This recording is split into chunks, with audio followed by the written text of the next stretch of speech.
Olá, meus irmãos, eu vos saúdo na paz do Senhor. Estamos felizes porque Deus nos concede mais uma oportunidade de estarmos transmitindo mais uma aula da nossa Escola Bíblica Dominical. Esta já é a lição de número 5, 3 de maio de 2020, cujo título é Libertos do Pecado para uma Nova Vida em Cristo. O nosso texto áureo diz assim: Mas Deus, que é riquíssimo em misericórdia, pelo seu muito amor com que nos amou, estando nós ainda mortos em nossas ofensas, nos vivificou juntamente com Cristo. Efésios capítulo 2, versículos 4 e 5. A nossa verdade prática diz assim também: por meio da maravilhosa graça divina, fomos libertos do pecado, perdoados e salvos da condenação, e ainda recebemos o direito à vida eterna. Louvado seja o nome do Senhor. A nossa leitura bíblica em classe está em Efésios capítulo 2, do versículo 1 ao 10, né? Como todos já sabem, nesse trimestre nós estamos estudando a carta de Paulo aos Efésios, e o nosso capítulo 2, e o versículo 1 ao 10 diz assim: E vos vivificou, estando vós mortos em ofensas e pecados, em que noutro tempo andaste segundo o curso deste mundo, segundo o príncipe das potestades do ar, do espírito que agora opera nos filhos da desobediência, entre os quais todos nós também antes andávamos nos desejos da nossa carne, fazendo a vontade da carne e dos pensamentos, e éramos por natureza filhos da ira, como os outros também. Mas Deus, que é riquíssimo em misericórdia, pelo seu muito amor com que nos amou, estando nós ainda mortos em nossas ofensas, nos vivificou juntamente com Cristo, pela graça sois salvos. E nos ressuscitou juntamente com Ele, e nos fez assentar nos lugares celestiais em Cristo Jesus, para mostrar nos séculos vindouros as abundantes riquezas da sua graça, pela sua benignidade para conosco em Cristo Jesus, porque pela graça sois salvos, por meio da fé, e isso não vem de vós, é dom de Deus, não vem das obras para que ninguém se glorie, porque somos feitura sua, criados em Cristo Jesus para as boas obras, as quais Deus preparou para que andássemos nelas. Louvado seja o nome do Senhor. Está aí a nossa leitura bíblica em classe, que é a base da nossa lição de hoje, que vai falar sobre a nossa vida antes de Cristo e a nossa vida com Cristo. A introdução diz assim: a presente seção da Epístola aos Efésios apresenta relevantes aspectos doutrinários da salvação, capítulo 2, de 1 a 10. Nela, o apóstolo descreve a libertação dos pecados como um favor imerecido dado por Deus aos salvos, a fim de que eles desfrutem de uma nova vida em Cristo. Louvado seja Deus. A nossa lição, então, conforme o título já está dizendo, vai mostrar que nós somos libertos, né?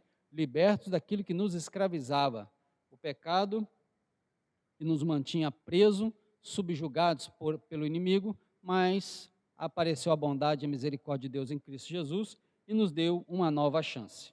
É disso que vai tratar a nossa lição de hoje. O nosso primeiro tópico vai falar sobre a nossa antiga natureza, morta em ofensas e pecados. No início da epístola, o apóstolo Paulo lembra que antes da regeneração, estávamos mortos em ofensas e pecados, e éramos por natureza filhos da ira. O nosso primeiro item diz assim: nossa condição anterior. E vos vivificou, estando vós mortos em ofensas e pecados.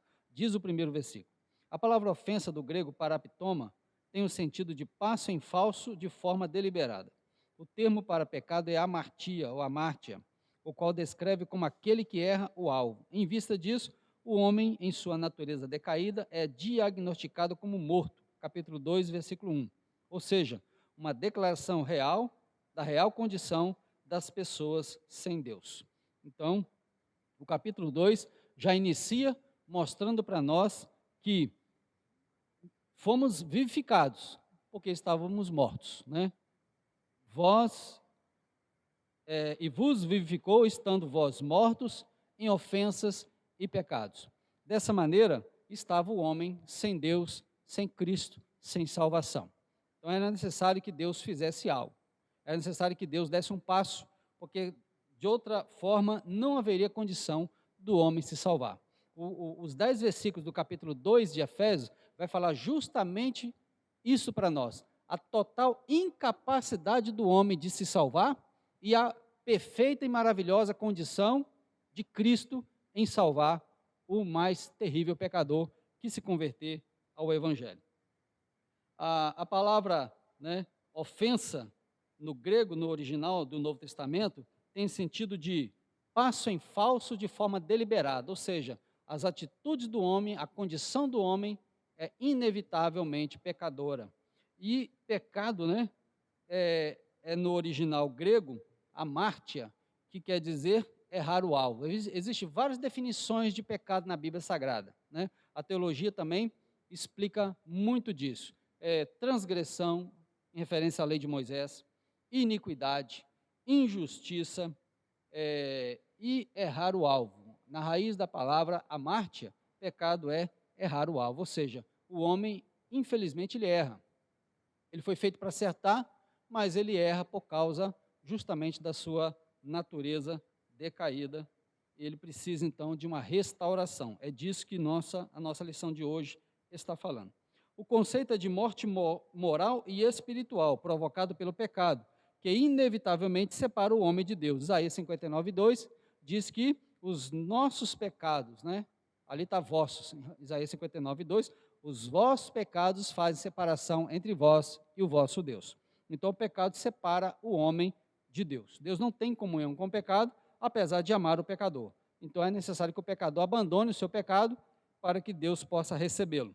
Isso só é possível através de uma total libertação em Cristo Jesus, que é o tema da nossa lição de hoje. Tal qual um corpo inerte, a natureza pecaminosa impede o homem de ouvir e obedecer à voz de Deus.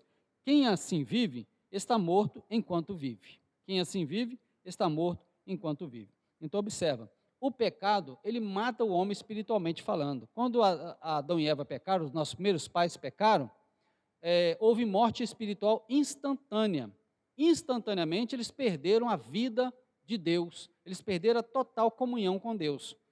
Até então, eles viviam em plena comunhão com o Criador, eles viviam em plena paz, em santidade, inocência. Mas no momento em que eles pecaram, tudo isso se perdeu. A comunhão com Deus foi cortada instantaneamente, porque Deus não tem comunhão com o pecado. A santidade perdeu-se, a inocência perdeu-se, e entrou coisas que até então eles não conheciam. Entrou o medo, a vergonha, o desprezo, e entrou todo tipo de conflitos, entraram a falta da paz, entrou para trazer todo tipo de problema à humanidade. De lá para cá, a humanidade tem passado por maus pedaços por causa do pecado. Se todas as pessoas que vivem nesse planeta Terra, mais de 7 bilhões de pessoas, descobrissem que em Cristo elas podem ser libertas, que em Cristo elas podem ser felizes, as pessoas fariam isso. Mas elas, infelizmente, não se interessam, querem viver a sua própria vida. Nosso segundo item diz assim: nossas ofensas e pecados. A má conduta, em outro tempo, andastes, é descrita por Paulo por meio da metáfora do ato de andar. Refere-se às atitudes erradas adotadas na vida passada do salvo antes da regeneração. Então, as nossas ofensas e pecados é mencionado por Paulo, né, no trecho em que noutro tempo andastes, né? Nesse pequeno trecho, Paulo está mostrando que essa era a nossa vida antes de conhecer Jesus, né? Noutro tempo em que andaste. E dessa maneira, as pessoas que se convertem ao Evangelho de Cristo, não podem mais ou não devem mais viver a velha vida. A velha vida leva para a condenação. A velha vida só trouxe transtorno para nós. Então é necessário que o homem realmente mude de vida através de Jesus. No subitem, 2.1 diz: andaste, segundo o curso deste mundo. Os costumes eram praticados conforme o sistema mundano da época, tais como imoralidade, furto e mentira. Uma constatação de que o salvo não deve tomar a forma do mundo, relativizar o pecado e muito menos ajustar-se à maneira de viver do seu tempo. Nós temos uma citação lá na primeira carta de João, que eu gostaria de ler, que ela explica para nós muito bem essa questão aí. Capítulo 2, versículo 15. Primeira carta de João, capítulo 2, versículo 15, onde está escrito assim, ó: não ameis o mundo, nem o que no mundo há. Se alguém ama o mundo, o amor do Pai não está nele. E Tiago também, capítulo 4, versículo 4, Tiago ele diz o seguinte: adúlteros e adúlteras, não sabeis vós que a amizade do mundo é inimizade contra Deus? Portanto, aquele que quiser ser amigo do mundo, constitui-se inimigo de Deus. Aí a pergunta é: que mundo é esse, professor? Que mundo é esse, pastor? É o sistema mundano de coisas. O mundo tem um padrão distorcido em relação a Deus, em relação ao próximo, em relação à moralidade, em relação às questões importantes da vida. O mundo tem um padrão distorcido. Nós não podemos ser como o mundo. O nosso padrão é baseado na palavra de Deus. A nossa filosofia de vida deve ser baseada na palavra de Deus, não no que no mundo diz, tá? Então, esse sistema mundano de coisas é que a Bíblia reprova, tá? Quando a Bíblia diz não ameis o mundo, a Bíblia não está dizendo das coisas físicas, né? A natureza, as cachoeiras, o mar, as florestas, nada disso. E nem tampouco as pessoas. É o sistema mundano de coisas. As pessoas, o mundo mente, o mundo trai, o mundo rouba, o mundo é injusto, o mundo é profano e nós não podemos ser assim. O crente tem um compromisso com Deus no seu espírito, o crente tem um compromisso com Deus no seu corpo, tá? Hoje estão aí tentando liberar de todas as maneiras o aborto em qualquer estágio da gravidez, estão tentando liberar todos os tipos de droga. Então nós, enquanto cristãos, não podemos compactuar com isso. O sexo antes do casamento, o sexo fora do casamento, tudo isso é pecado segundo a Bíblia Sagrada. O nosso corpo é templo do Espírito Santo. O mundo tem um pensamento diferente desse que nós pensamos. Então nós devemos não fazer forma com o mundo. Paulo disse lá em Romanos 12, 2, e não vos conformeis com este mundo, mas transformai-vos, tá? Observa aí que o verbo está em ação contínua, transformável, ou seja, é sempre estar buscando a renovação do pensamento baseado na palavra de Deus, e não no que o mundo diz, não no que o mundo prega, porque o mundo tem uma visão distorcida daquilo que Deus realmente quer para nós. É por isso que o mundo está na situação que está. Então diz aqui para nós, né? Paulo diz, andastes, né? Ou seja, antigamente os efésios andavam assim, antigamente nós andávamos assim, agora tem que ser diferente. A partir de Cristo é nova vida. 2 Coríntios 5,17 diz que se alguém está em Cristo, nova criatura é. As coisas velhas já passaram, eis que tudo se fez novo. Tem que haver novidade de vida para quem está andando com Jesus. Então nós aprendemos na palavra de Deus que quando, não importa o pecado que nós cometemos, Deus é poderoso para perdoar, para transformar aquele pecador que se arrependeu e se converteu a Jesus. O que não pode é a gente dizer que está andando com Jesus, mas ainda praticando coisas da velha vida. Certa feita, um pregador, o nome dele é Oswald Smith, se tornou pastor depois, lá no Canadá, pastor de uma igreja gigantesca, e ele, certa feita, aceitou Jesus como Salvador em determinada igreja. E ele andava vendendo coisas de porta em porta, ele era um comerciante, e ele ficava pensando se ele era salvo ou se ele era perdido. Será que eu sou salvo? Será que eu sou perdido? Ele tinha aceitado a Jesus, mas ele não tinha segurança se ele era salvo ou se ele era perdido.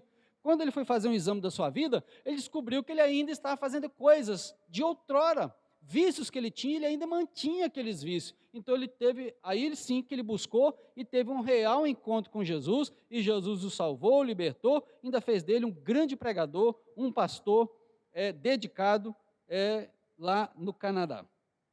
Continuemos então. No nosso item 2.2, andaste segundo o príncipe da potestade do ar, ou seja, uma alusão a Satanás que exerce autoridade sobre os poderes do mal.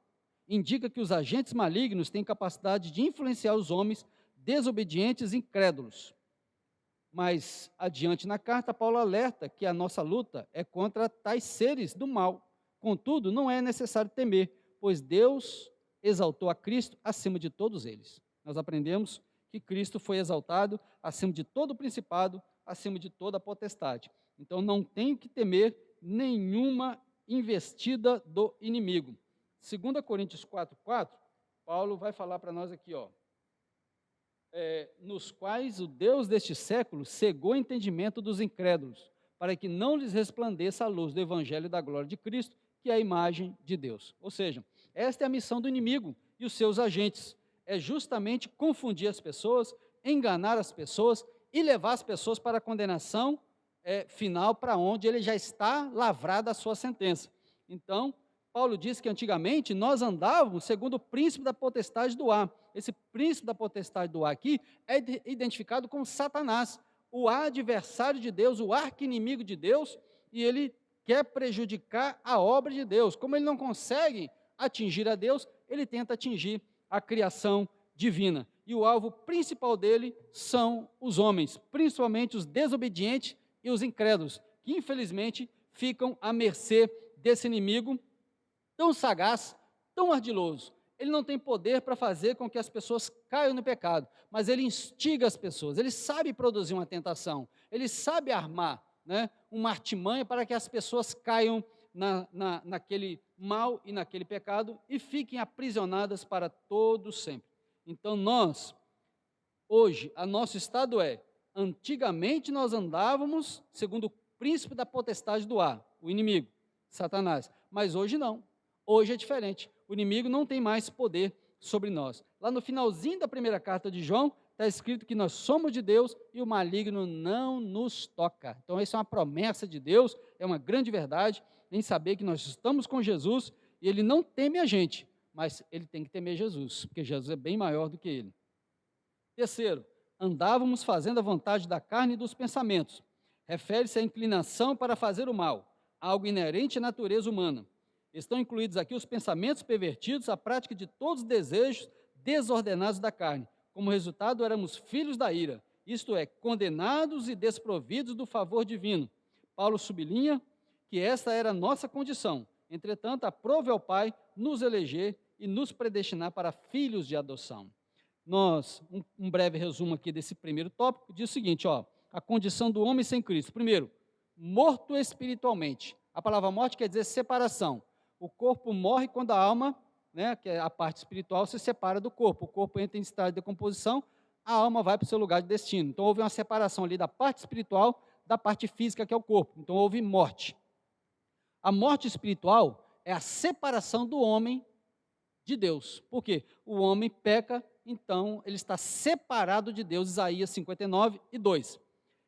Outra condição do homem sem Cristo, além de morto espiritualmente, sujeito a Satanás. Satanás faz dele uma marionete, faz dele o que quiser, porque ele é sujeito às artimanhas do inimigo. Mesmo que ele queira fazer o contrário, ele não consegue, porque ele é uma marionete na mão do inimigo. Outro, ele é inclinado à natureza carnal. O que é isso? Adão pecou, logo todos pecaram. Então nós trazemos a herança pecaminosa de Adão. Então, só Jesus resolve essa condição. Só Jesus consegue nos dar vida espiritual para nós resistirmos à nossa natureza, porque a nossa natureza não nos ajuda. Nós temos 3 inimigos. Nós temos o diabo, o mundo e a nossa natureza carnal. Tá? Dos 3, o mais próximo é a nossa natureza carnal. Então, Jesus venceu o diabo, Jesus venceu o mundo e nos ajuda a vencer a nossa natureza carnal. Ele não vai vencer para a gente não, mas ele nos ajuda a vencer desde que nós busquemos o seu auxílio. E quarto, condição do homem sem Cristo, desse resumo que eu estou fechando aqui, estamos sob condenação de Deus, ou seja, a Bíblia nos chama de filhos da ira, filhos da desobediência, tá? Então, essa é a condição do homem sem Deus, tá? É um estado caótico, é um estado triste, tudo que o pecado produziu na vida do homem foi todas essas coisas aí. Morrendo o homem sem Cristo, está irremediavelmente perdido para sempre. Mas Cristo se manifestou para que eu e você tenhamos uma nova chance. Deus abençoe a todos. Finalizamos o nosso primeiro tópico em nome de Jesus. Então vamos lá. Segundo tópico, vivificados pela graça, diz assim: por ato de bondade e misericórdia, estando nós ainda mortos em pecados, Deus imensamente nos amou e por isso nos vivificou por meio da sua graça. Primeiro item, alcançados pela misericórdia e pelo amor divino. Então, o título já começa mostrando para nós uma grande verdade. Não fui eu que alcancei a Deus, foi Deus que me alcançou. Tá? Como? Através da graça. O que é graça? Favor divino não merecido por nós. Nós não merecemos. Tá? É por isso que a salvação bíblica é a salvação pela fé em Cristo Jesus. Tá? Então, nós aprendemos já de imediato que nada que o homem fizer, ele consegue resolver essa situação. Nada que o homem fizer, consegue alcançar a Deus. Tá? Você vê que quando Adão e Eva pecaram, eles ficaram com vergonha porque estavam nus, vestiram folhas de figueira. Deus não aceitou aquela folhagem de figueira. Deus tirou aquela folhagem de figueira, e Deus vestiu Adão e Eva com a pele de um animal, com o couro de um animal. Tá? Então, quer dizer, Adão e Eva tentaram tapar a sua vergonha, seu pecado, com os seus próprios meios. Deus não aceitou. Ou seja, o homem não tem condição de salvar-se a si mesmo. Salvação é única e exclusivamente em Deus, na pessoa do seu Filho Jesus. Depois nós vemos o povo de Babilônia, de Babel, tentando construir uma torre que chegasse até o céu. É mais uma investida do diabo tentando fazer os homens chegar no céu pelos seus próprios meios. Então Deus também não aceitou aquela situação.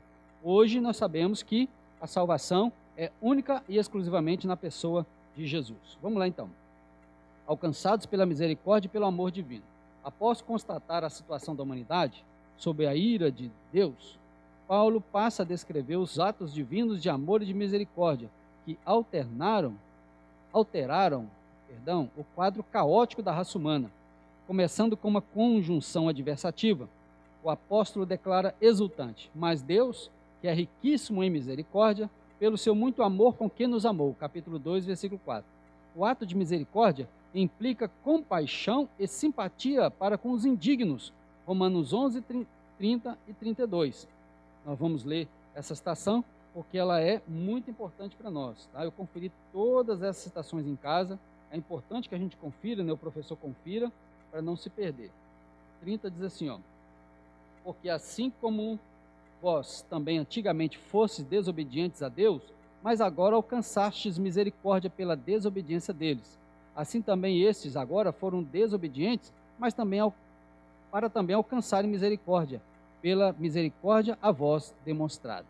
Então, Deus é infinito em misericórdia para com o pecador que ouve o seu evangelho e crê na sua mensagem. Né?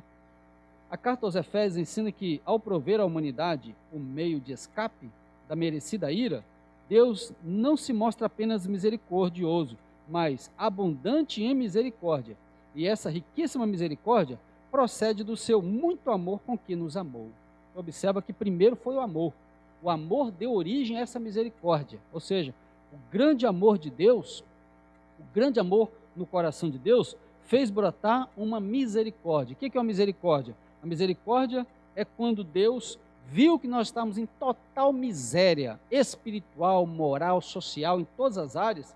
Então Deus é que dá o passo em direção a nós, pela sua graça, pelo seu grande amor, pela sua misericórdia. É Deus que estende a mão para nós. A gente vê, a lei de Moisés proibia qualquer leproso ficar em companhia de uma pessoa sadia. Se ele chegasse perto de alguém são, ele era apedrejado até morrer. A lei de Moisés prescrevia isso. Ele não poderia tocar em ninguém são. Um leproso era banido da comunidade, ficava lá, abandonado para lá. Quando Cristo veio, né, Filho de Deus, o Deus em pessoa, o leproso não podia tocar nele, porque ele era apedrejado. O que ele faz então? Ele toca no leproso. O leproso chegou perto dele e disse: se o senhor quiser, só pode me limpar. Né? Por que eles usam a expressão limpar? Porque o leproso ele era cerimonialmente imundo. Por isso que ele usa essa expressão. Falou para Jesus assim: se o senhor quiser, o senhor pode me limpar. Jesus falou o seguinte: eu quero ser limpo. Tocou nele e ficou limpo na hora. A lepra desapareceu na hora. Ou seja, aquilo ali é uma figura mostrando para nós, é um caso verídico, mas em figura mostra para nós da total incapacidade do homem de tocar a Deus por causa do seu pecado da lepra espiritual. Mas o que Deus faz? Deus vem e toca no homem. É isso que é misericórdia. Deus estende a mão e dá uma nova chance ao homem. Alcançados pela misericórdia e pelo amor divino. Você observa que o mundo está atrás de um grande amor, né? As músicas cantadas aí pelos cantores populares falam de amor, cantores sertanejos, cantores de outras músicas aí, de outros estilos musicais, falam de um amor que eles não conhecem, falam de um amor que eles não vivem muitas das vezes, porque geralmente eles trocam as suas esposas, abandonam os seus maridos, as mulheres abandonam os seus maridos, ou troca de parceiro como se troca de roupa, né? Eles falam de um amor, mas um amor depravado, um amor vazio, um amor apenas erótico. O amor que a Bíblia está mencionando aqui é o amor ágape, o amor perfeito, é o amor sem esperar nada em troca. Deus deu um grande presente. Agora, quem reconhecer, esse é salvo por Jesus. Quem não reconhecer, infelizmente, estará perdido. A oferta é gigantesca, é incalculável, tá? Para quem quiser ser salvo, transformado, liberto e morar eternamente com Deus lá no céu. De outro lado, a condenação também será grande, porque uma vez rejeitada essa oferta que Deus deu ao homem, devido à sua grande misericórdia, não tem outra solução a não ser esse pecador não arrependido ser condenado. Essa é a mensagem do Evangelho. Quem crê será salvo, quem não crê será condenado, disse Jesus lá em Marcos capítulo 16. Alcançados pela misericórdia e pelo amor, agora vivificados. Tá? Essa palavra é importante, por quê? Porque estávamos mortos, totalmente mortos. Você chega num velório, tem lá um morto lá, dentro de um caixão, né? Aí não adianta você falar com ele, não adianta você tocar nele, não adianta você convidar ele para cantar, acabou. Aquele ali não faz mais nada. A pessoa sem Deus, a pessoa não salva, ela é morta espiritualmente. Tá? Ela não tem vida de Deus dentro dela, ela não tem vida com Deus. Tá? A gente encontra vários crentes desviados aí, fora da comunhão da igreja, que saúdam a gente com a paz do Senhor. Tá? A gente, por gentileza, retribui, né? A gente sabe que a pessoa que abandonou o Evangelho, ela está morta novamente, ela voltou a morrer novamente, ela, se é que ela, algum dia ela foi vivificada, tá? Porque a pessoa, ela tem liberdade para ela escolher o caminho que ela quer seguir, tá? Se ela era morta no pecado e conheceu a Cristo, aceitou a Cristo, ela é vivificada, mas ela, ao mesmo tempo ela tem total liberdade, essa pessoa, de retroceder, de recuar, de voltar para a velha vida, tá? Judas voltou, andou com Jesus, viu os milagres, viu tudo que Jesus falou e pregou, mas resolveu voltar para a velha vida, e várias pessoas da Bíblia voltaram para o velho caminho, tá? Paulo falou de um obreiro que chamava Demas, né? Que voltou para o mundão, caiu no mundão, era obreiro da igreja e caiu no mundão. Deus nos guarde, Deus guarde a sua vida, né? Que Deus tenha misericórdia de nós e que nós possamos ser sempre vivificados por Cristo, tá? Então observa só, mortos no pecado, fomos vivificados por Cristo, ou seja, a vida já tinha nos abandonado, estávamos mortos, vivos por fora no corpo, mas por dentro estávamos mortos em delitos e pecado. O pecado matou a nossa vida com Deus. O que acontece? Quando a gente ouve o Evangelho, entende o Evangelho, crê no Evangelho e aceita Jesus como Salvador, então a vida de Deus retorna em nós agora, tá? Pelo poder do Espírito Santo, que convence o homem do pecado, da justiça e do juízo. O que o Espírito Santo faz então? O Espírito Santo vai lá no meu espírito, que é o meu íntimo, né? A minha parte mais íntima, que é a minha área espiritual, que quer ter comunhão com Deus, mas devido ao pecado eu estou morto por dentro. O que o Espírito Santo faz na vida daquele que aceita Jesus como Salvador?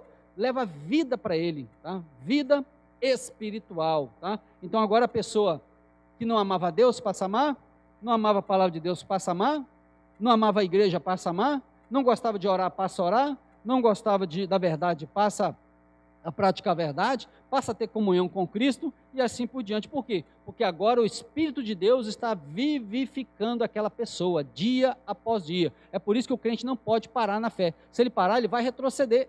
E o escritor aos Hebreus, lá no capítulo 10, no final do capítulo 10, ele fala o seguinte, ó, nós não somos como aqueles que retrocedem para a perdição, mas daqueles que creem para a conservação ou salvação da sua alma. Então nós não podemos e não devemos ser como aqueles que retrocedem, mas aqueles que prosseguem, né, cada dia mais na caminhada da fé. Vamos lá. Descrevendo as dádivas divinamente concedidas aos salvos, o apóstolo enfatiza que o amor de Deus nos alcançou. Observa aí que é o amor de Deus que nos alcançou. Não é porque você é de família nobre, não é porque você é estudado, não é porque você é simples, né, não tem estudo, não é porque você talvez nunca cometeu um grave delito aos seus olhos, tá? Mas é pelo grande amor de Deus, tá? Então, como disse Paulo, lá em Romanos, não devemos nos ensoberbecer, achar que nós somos melhor do que todo mundo só porque fomos alcançados. Não, nós temos que continuar humildes, simples, servindo ao Senhor. Deus não tem compromisso com quem se exalta, Deus tem compromisso com quem reconhece que mesmo sendo alvo da bondade, do amor e da graça divina, ele ainda é dependente dessa graça, até o final dos seus dias, ou até o dia que Jesus vier para buscar a igreja. Estando nós ainda mortos em nossas ofensas, isso significa que não éramos merecedores desse amor, mas que mesmo assim, Deus nos vivificou juntamente com Cristo. Essa frase quer dizer que nascemos de novo, João 3,3, se não nascer de novo, não entra no reino de Deus, disse Jesus a Nicodemos. Não estamos mais mortos, pois Cristo nos deu vida outra vez. fomos vivificados sem mérito algum. Tudo foi efetivado por meio da sua graça. O favor imerecido. Louvado seja o santo nome de Jesus. Lá em Romanos, capítulo 5, verso 8, se não me falha a memória, tem um texto muito interessante, ó. Mas Deus prova o seu amor para conosco, em que Cristo morreu por nós, sendo nós ainda pecadores. Ou seja, nós estamos caídos na sarjeta do pecado, influenciados pelo diabo, Jesus morreu por nós. Então, quem compreende essa verdade, quem reconhece o seu estado de miséria, de total incapacidade de se salvar, e olha para Jesus pela fé como Salvador, arrependido dos seus pecados, ele é salvo, instantaneamente ele é salvo. O nome dele é escrito no livro da vida. Essa é a mensagem do Evangelho de Cristo. Louvado seja Deus. Fomos vivificados, estando mortos. E agora, vivos para Cristo, podemos produzir muito mais. Tá? Então não tem por que você ficar de cabeça baixa, não tem por que você ficar colecionando derrota. Jesus te vivificou pelo Espírito Santo para você viver uma vida de vitória. Tá? Somos mais do que vencedores, disse Paulo lá em Romanos capítulo 8, mais do que vencedores. Então não tem por que ficar subjugado pelo inimigo. Não deixe o inimigo te atormentar, não deixe o inimigo tentar te oprimir, porque Jesus é infinitamente maior do que ele, infinitamente mais poderoso do que ele. Clama o nome de Jesus, que a vitória já é sua, e esse mal vai embora em nome de Jesus. Exaltados por sua graça. Então observa, ó, alcançados pela graça, vivificados pela graça, agora exaltados pela graça. Vamos lá.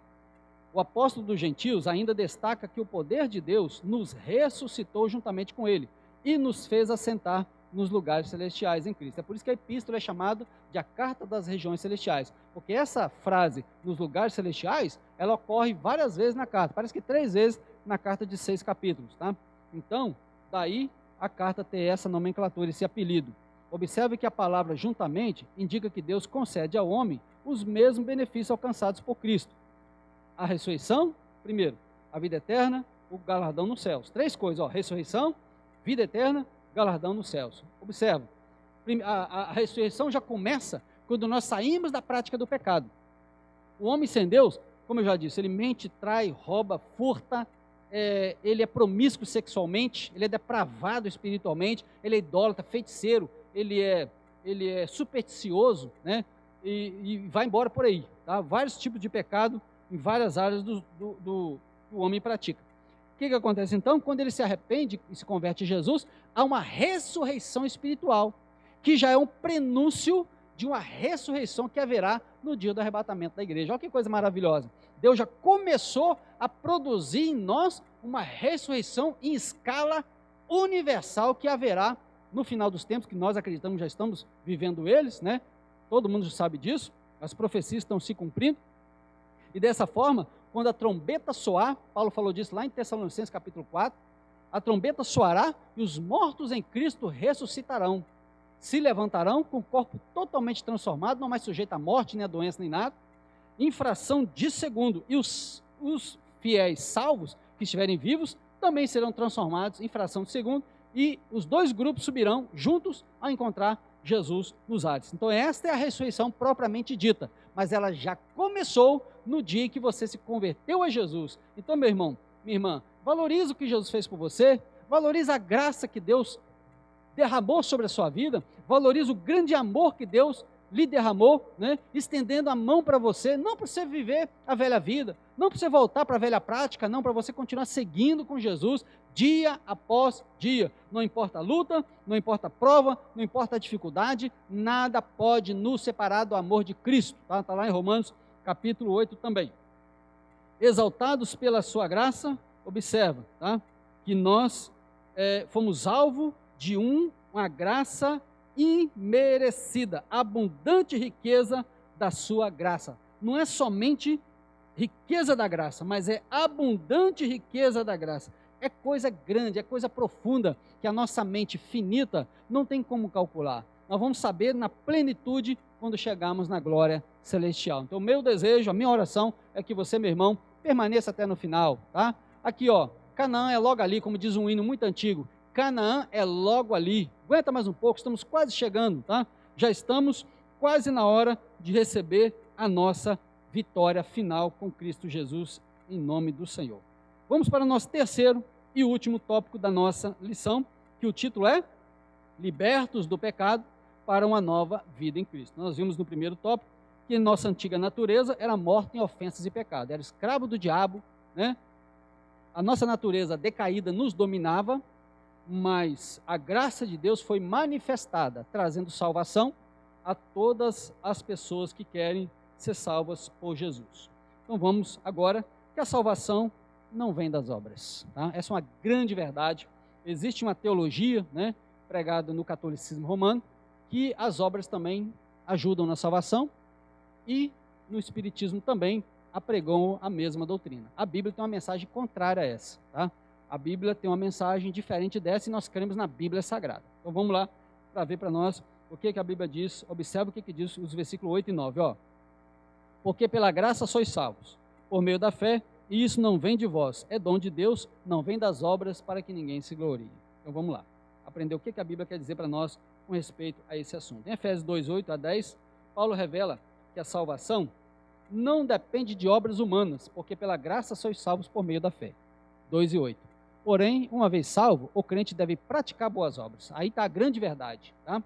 O salvo, ele pratica boas obras, boas atitudes, não porque ele quer ser salvo, mas porque ele já é salvo. As boas obras acompanham a salvação. Se o crente não praticar essas boas obras, ele está demonstrando que ele realmente não teve um real encontro com Jesus e que nem está usando a sua fé. Tiago diz que a fé sem obras é morta. Então nós precisamos praticar essa obra. Lembrando que, quando fala de obra, a primeira coisa que alguém pensa é dar uma esmola para o mendigo. Não é só isso. Obras, tá? Obras de justiça é todo ato de bondade que a gente faz às pessoas, tá? Próximas, da família, vizinho, pessoa que você não conhece, que você puder ajudar, estender a mão. Às vezes não é uma esmola, às vezes a pessoa não quer nem uma esmola, a pessoa quer um abraço talvez, quer um estender da mão, quer uma oportunidade na vida, e nós podemos ajudar muito. A igreja é a maior praticadora de boas obras. Por quê? A igreja, ela prega o evangelho ele é restaurador. Quantos homens que hoje são pais de família exemplares, viviam à mercê da cachaça, bebendo cachaça, bebia quase todo dia, o dinheiro pouco que ganhava no seu trabalho, gastava com seus vícios, ademais, a bebida, ainda tinha ainda o cigarro, ainda tinha ainda os jogos, ele perdia o seu salário lá naqueles jogos, e a família passando fome, dificuldade, e quando reclamava, ainda agredia ainda a sua família. Mas quando esse mesmo homem, caído no pecado, nessa situação, ele se converte a Jesus, a vida dele muda.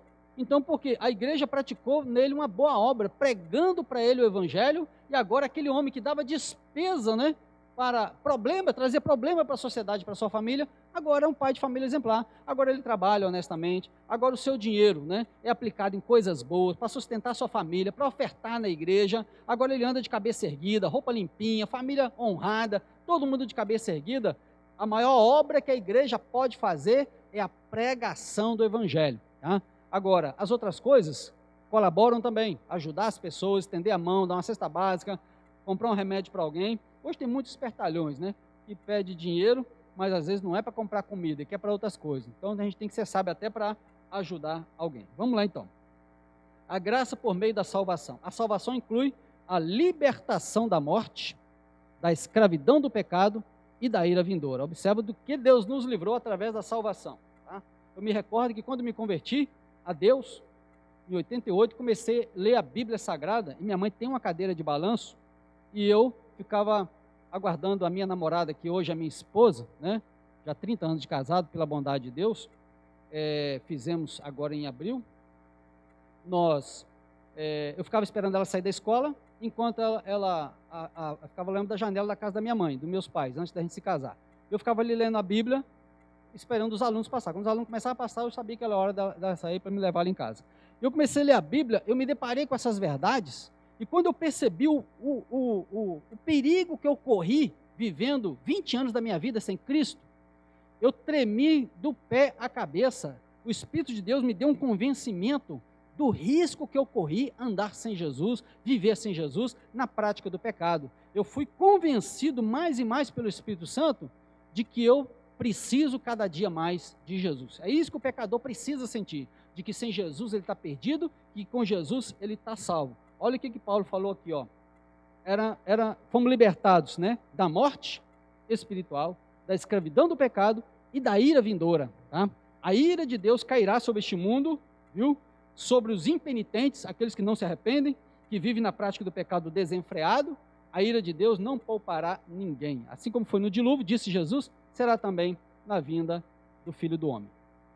Ao mesmo tempo, a graça para a salvação permite ao salvo desfrutar de todas as bênçãos espirituais descritas em Efésios 2, de 1 a 7. Portanto, a salvação é o livramento do poder da maldição do pecado e da morte, restituição do homem à comunhão com Deus, uma bênção concedida a todos que recebem a Cristo como Salvador. Louvado seja o nome de Jesus, o nosso eterno e maravilhoso Salvador. 2 Coríntios 5, 19, tem um texto importante para nós aqui. Isto é, Deus estava em Cristo reconciliando consigo o mundo, não lhes imputando os seus pecados, e pôs em nós a palavra da reconciliação. A igreja, ela tem a palavra da reconciliação. Quando ela prega o evangelho e a pessoa aceita, é mais uma vida que foi reconciliada com Deus através do evangelho de Cristo. A palavra graça é a tradução do grego charis, mas alguns falam caris, tá? Que significa favor imerecido. Ela mostra que a iniciativa para tornar possível a salvação veio da parte de Deus. É por meio da graça que Deus ativa o livre-arbítrio e capacita o pecador para que responda com fé ao chamado do evangelho. Todavia, ainda assim o ser humano é livre para escolher entre os dois caminhos, salvação ou perdição. A sua liberdade não foi eliminada e a graça pode ser resistida. Tá? João capítulo 7, o versículo 17, tem também para nós um ensinamento importante com respeito a isso. Alguns dizem que a graça é irresistível, né? Os adeptos aí da predestinação fatalista acreditam que a graça pode ser, que a graça é irresistível, mas nós não cremos assim. Cremos que a graça pode ser resistida sim. Vamos lá, João 7, e o versículo 16 diz assim, E respondendo Jesus disse-lhes, a minha doutrina não é minha, mas daquele que me enviou. E se alguém quiser fazer a vontade dele, pela mesma doutrina, conhecerá se ela é de Deus ou se eu falo de mim mesmo. Olha, observa que Jesus usou, se alguém quiser, tá? Observa que várias vezes ele usou essa mesma frase, essa mesma palavra. Se alguém quiser me seguir, tome cada dia a sua cruz, renuncie a si mesmo e me segue. Ou seja, ele não obriga ninguém. A mensagem do evangelho, a graça de Deus pode ser resistida, o amor de Deus pode ser menosprezado. Basta, o homem faz isso através da liberdade que ele tem. Tá? Ele é livre para fazer isso, mas nós não devemos fazer isso. O meu conselho para você que me ouve nesta hora é que você não resista, né? Não resista ao apelo de amor de Deus. Tá? Se entregue ao amor de Jesus, deixe Ele transformar a sua vida e você vai ver que vale a pena seguir os passos de Jesus. A fé deve ser considerada como uma aceitação da obra realizada por Cristo em nosso favor. Ela é a resposta à graça de Deus através da qual recebemos a salvação. Então é pela fé que nós recebemos a salvação. Não é pelas obras, porque se fosse pelas obras, muita gente ficaria prejudicada. Ou então o homem acharia que ele está pagando para ser salvo. Então, para que não haja mérito, ela não é meritória, ninguém merece, né, a salvação, ninguém merece o amor de Deus, ninguém merece a graça de Deus, mas Deus prova o seu amor para conosco, em que Cristo morreu por nós, sendo nós miseráveis pecadores, Romanos 5 e 8. Então, meu irmão e minha irmã que me ouve nessa hora, não foi você, foi Deus que deu a você uma condição de crer em Jesus, de se arrepender dos seus pecados, tá? Deus deu a você isso através do seu amor, da sua graça. Então, o que Ele quer hoje é que você valoriza mais e mais, tá? Valorize o que Jesus fez por você. Último item da nossa lição, obras como evidência da salvação. Aqui Paulo usa duas negações para endossar a origem da salvação. A primeira expressão, isso não vem de vós, 2:8, parte B. Trata da salvação pela graça que provém de Deus. A segunda ratifica que a salvação não vem das obras, o que indica não se tratar de recompensa de algum ato humano. Essas afirmações excluem a possibilidade de alguém ser salvo por esforço pessoal. É por isso que nós não cremos na salvação pelas obras pregada por determinados grupos religiosos. Outros grupos creem na reencarnação. A reencarnação é uma doutrina espírita e algumas religiões orientais também pregam a reencarnação. Tá?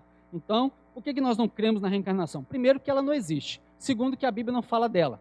Terceiro, que ela tira o mérito de Jesus. porque a reencarnação, ela joga o fardo do mal, do pecado, em cima do próprio homem, para que o homem, através de sucessivas reencarnações, supostas reencarnações, pague o preço do seu mal, até ele se tornar um espírito evoluído. Isso é uma crença pagã, uma crença que nós não cremos nela.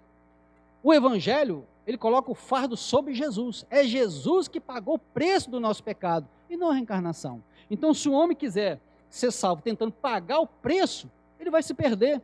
Por quê? Porque nada que o homem fizer paga o que Deus fez por nós. Nada que o homem fizer compra 1 centímetro lá no céu. Nada, tá? Mas através de Cristo, o pior que o homem seja, o pior que ele tenha feito nessa terra, se ele se arrepender e crer em Jesus, ele é salvo e perdoado. Pastor, um assassino que assassinou uma pessoa, se ele se arrepender de coração, ele é salvo e perdoado, tá? Salvo e perdoado. Se ele se arrepender de coração. Então, a graça de Deus, ela é muito mais profunda do que a gente possa calcular e imaginar, tá? Então, o que nós devemos fazer é aceitar o que Deus já fez. Aceitar o que Deus já fez, reconhecer que somos pecadores e aceitar Jesus como Salvador e andar em novidade de vida, procurando vigiar cada dia mais, porque o inimigo está à espreita, tá? Para nos derrotar, para nos derrubar. O crente vacilão que não vigia, que não ora, que não busca, que não frequenta os cultos direito, ele está sujeito às artimanhas do inimigo. E caindo, torna-se o segundo estado pior do que o primeiro, como disse e ensinou nosso Senhor Jesus. Como salvação é uma realização divina, somos feitura sua, criados em Cristo para as boas obras, capítulo 2, versículo 10. Uma transformação ocorreu, agora em Cristo somos nova criatura, as coisas velhas já passaram, 2 Coríntios 5,17. Por isso, se antes o apóstolo usou a metáfora do andar numa perspectiva negativa, outrora andávamos fazendo obras más, agora, por meio de uma perspectiva positiva, somos instados a andar fazendo boas obras, não como meio para ser salvo, mas como a evidência da salvação. Aleluia, glórias a Deus. Então, o crente, o salvo em Cristo, o cristão, ele pratica as boas obras que glorifiquem ao nosso Pai, tá? Jesus diz que as nossas boas obras, elas glorifiquem o Pai que está no céu. Quando eu faço obras em Cristo, toda obra feita sem Jesus, Deus não tem participação nisso, é glórias humanas, tá? Tudo que os homens fazem. Porque se a salvação fosse por boas obras, o ateu poderia ser salvo, basta ele praticar boas obras, mas então não é assim. A Bíblia diz que a salvação é pela fé em Cristo Jesus, e o homem se encontrando com Cristo, e sendo salvo por Cristo, a partir daquele momento agora ele vai começar a praticar obras de justiça, obras boas, que glorifiquem ao Pai que está no céu, tá? Então, meu irmão e minha irmã, se você não tem praticado obras que glorifiquem a Deus, passe a fazer a partir de agora, tá?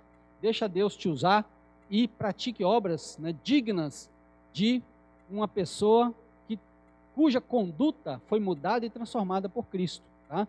Para provar que dentro de nós agora existe o amor de Deus. Antigamente não tinha, éramos mortos no pecado. Agora nós temos o amor de Deus no nosso coração. Então eu não posso fechar o meu coração para o sofrimento alheio. Eu preciso ajudar o meu irmão, a minha irmã ou aquele que não é irmão, justamente porque eu trago no meu coração o amor de Cristo. Cristo estendeu a mão para nós, estando nós caídos no pecado. E por que nós não podemos fazer a mesma coisa pelas pessoas? Chegamos ao final da nossa lição. A nossa conclusão diz assim: antes da regeneração, éramos filhos da ira, condenados à perdição eterna. Por ato do amor divino, por meio da sua maravilhosa graça, nos tornamos filhos por adoção. Essa gloriosa salvação nos foi concedida independente de nossas obras. A partir da salvação, passamos a praticar boas obras que glorifiquem ao nosso Deus, a Deus, o nosso Pai. Mateus capítulo 5 e versículo 16. Louvado seja o nome do Senhor. Eu quero agradecer a todos que acompanharam essa aula e quero fazer uma oração pela sua vida. E se porventura tem alguém que nos ouve nesta hora e ainda está preso no pecado, eu quero te dizer que Cristo é o seu grande libertador. Se, pois, o Filho vos libertar, verdadeiramente sereis livres. Capítulo 8 do Evangelho de João, versículo 36. Então, conheça Jesus, que você será totalmente livre para servir a Deus em novidade de vida, tá? E Deus vai ser glorificado na sua vida. Oremos ao Senhor. Amado Deus, eterno Pai, agradecemos ao Senhor por mais esta oportunidade de transmitirmos a Tua palavra, esta lição, o Senhor, onde mostrou quem éramos nós sem Jesus e a partir de Cristo, como que a nossa vida foi mudada, transformada, para que o Senhor seja glorificado em nossas vidas. Peço ao Senhor, por tantos quantos nos ouvem nesta hora, abençoa cada vida, cada irmão, cada irmã, cada família, aqueles que amam a Tua palavra, alunos da escola dominical, que o Senhor abençoe ricamente, em o nome do Senhor Jesus. Amém. Deus abençoe a todos.